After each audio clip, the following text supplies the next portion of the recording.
এটা হলো ভাইয়ের বার্থডে কেক।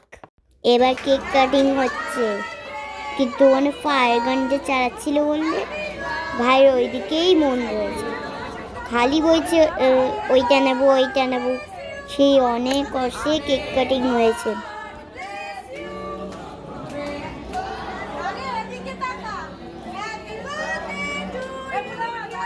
দেখো মাম্পি মানিকে কি সুন্দর লাগছে, কত সুন্দর সেজেছে, আমি চিনতেই পারিনি, খুব সুন্দর লাগছিল। আর দেখো না ভাই ছুরি থেকেই খেতে গেছিল। তারপরে ভাই সবাইকে কেক খাওয়ালো, মাকে, বাবাকে, দাদাকে।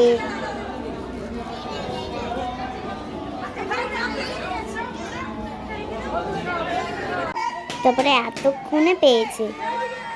আমার কিন্তু খুব মজাই হচ্ছিল, আগুন চিচ্ছিল চারদিকে, পুরো বেলুনটাই ফেটে গেছে।